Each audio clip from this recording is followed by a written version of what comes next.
Good evening. Well, evening here at the moment. My name is Phil Lee. I am a design artist for Redken. I'm certified in both color and design, and I'm an evaluator for the design certification.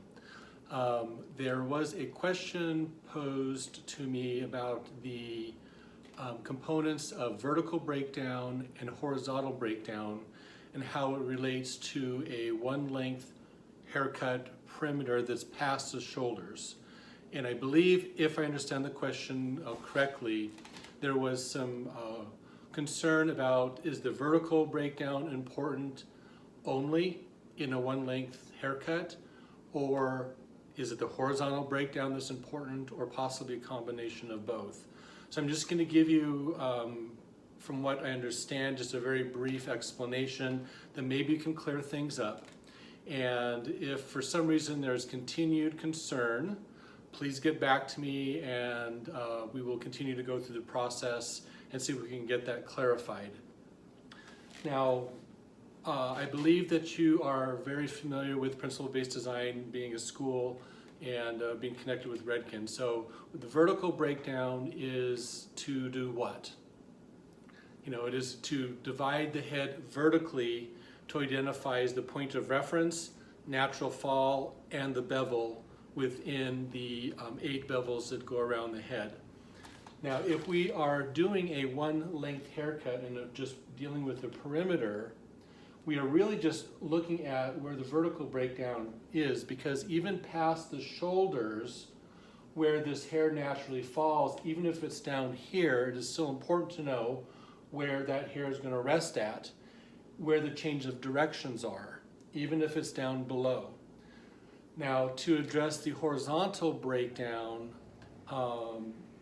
in my opinion, and if I'm getting this correctly, the horizontal breakdown that divides the nape from the back and the back from the crown, those are 3 different areas that the head form changes as it moves up. So if you look at my head, and I always kind of joke that I don't have to shave my head, I just do for demonstration purposes.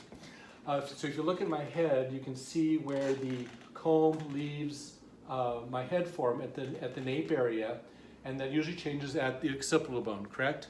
Well, at that corner, there's another flat spot that identifies the back. So the top of the nape is the bottom of the back, and the top of the back is the same as the bottom of the crown area. So you can see where that rests flat there. Now as we move up, then there's another flat area that there's another corner that now identifies the crown. So when you have just a one-length haircut, those 3 divisions are irrelevant to a one-length perimeter haircut. Now, where there might be some confusion at is that we do part horizontally to cut through the bevel to cut the one length. So, but that has nothing to do with the actual changes of direction that are identified in the horizontal breakdown. Where that does become important at is when you are layering or creating graduation within that bevel. So if you're looking here, I think you can see that hopefully from the video. If you are elevating in any of these 3 areas, then where you change your elevation, if you're going to, or change your finger angle, does become important, because you need to know where the head, the corner of the head, when broken down horizontally, changes at. Because where that changes at are good places to change your elevation. For instance, if I'm working with the nape area,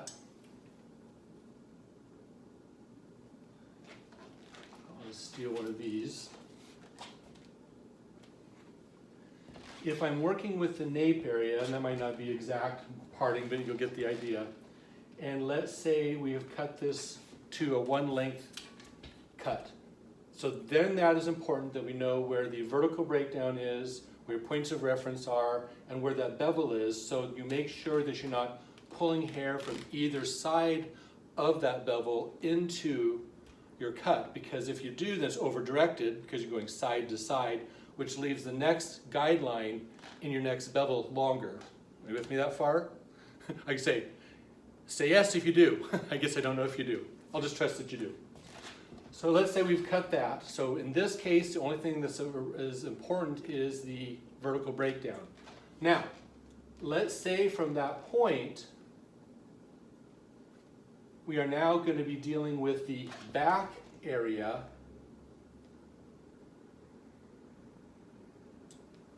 And within this area and section, we are going to now elevate and change our finger angle. So that is where the division from the nape into the back becomes important, because that's a good place to change since the head changes direction there anyway. So let's say that we have identified our bottom length, and from there we want to maybe create a little bit of graduation. So let's say we elevate it. So now if we're going to work within the back area, which is identified by the horizontal breakdown, this piece might become our guide into the next section. So in that case, then your horizontal breakdown does come into play, but that's because we're moving up the head and creating graduation. This change of direction from the nape and this one in the crown does not matter if it is cut down at the bottom one length. I hope that makes sense. So let's say that we've now cut let's say a line in the back area. We've elevated, we have a finger angle that's diagonal, all right? Doesn't have anything to do with the bottom, so the horizontal breakdown is important here. Now let's say from this piece, which is the top of the back, we're going to move into the crown area, and let's say we are going to do planes of the head. So from this length, we're now going to do planes of the head as we move into the crown. So this is a change of direction from the back to the crown. That is a good place to change your elevation and your finger angle if you're going to do it. So let's say we've cut this. Now this is going to be held straight out from, I'm going to get that turned just a little bit, straight out from where it grows, and we would cut, cut, cut. So we're now on the crown area, we're creating a planes of the head, which is going to fall as a rounded soft line when it falls into its natural fall. So if I'm going to graduate from section to section to section and change my finger angle and elevation, then your horizontal breakdown becomes important. But it's only because of your graduation, not because of your one length perimeter haircut. So just to kind of recap that, if it is going to be one length and there's no graduation, your vertical breakdown is what is in play. Now, this is what I was thinking about a while back too. So let's say that it is down below the shoulders. And say we've cut bevel 3 all one length. Now this is why it's important that you are aware of that bevel and change the direction. Because if we go to 2, most commonly, actually always, this hair is sitting on top of the shoulder and you really can't get to it by keeping the shoulders where they normally are. You have to elevate over it. And that's not a good thing because now you've created graduation.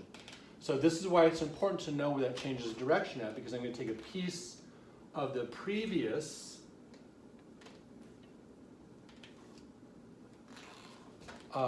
bevel 3 guideline. And what I like to do with that is, if I want to keep that as a horizontal line going around, I will have them sit straight and turn their head to the side. So now bevel 2 falls behind their shoulder. So in that case, the client will turn their head, their shoulders are here and here, and because they have turned their head, this bevel behind the ear, which normally the shoulder influences, now hanging below the back. So from that point, in my previous 3 bevel, my guideline, that way I can make sure that I'm combing that straight down, that there's no elevation, that my finger position is parallel with that bevel. If you don't turn the shoulder and you pull it behind to cut, you've over-directed, so it's going to be longer as it comes forward, and it's lifted up, so it's going to be a little line of graduation. So back here, your horizontal line, when it falls forward, is now going to be diagonal forward. So even in a one length, you need to know where that changes direction at so you can make sure that the head is moved into the position that you need that is hanging straight down. So the same thing as you move towards the front. Let's say we've cut bevel 2, and the first guideline behind the ear that you've cut back here, now if you have them move it forward, that guideline falls straight down, so bevel 1 can be now held in its natural fall with no over direction without the shoulder being in the way. So I find that is one of the main reasons with a one length haircut that is important that you know the vertical breakdown where it changes at, so you can get the line that you expect. Okay, shoulders get in the way, so you need to make sure that they turn their head.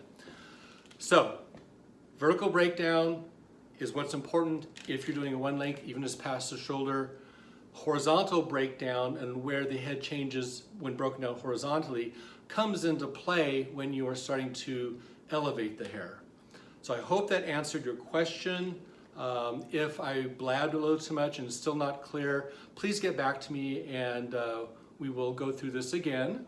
And maybe we'll get to see you sometime in the future for a class teacher school. I'd love to come visit. So for now, salute from Idaho, and we'll talk to you later. Have a good evening.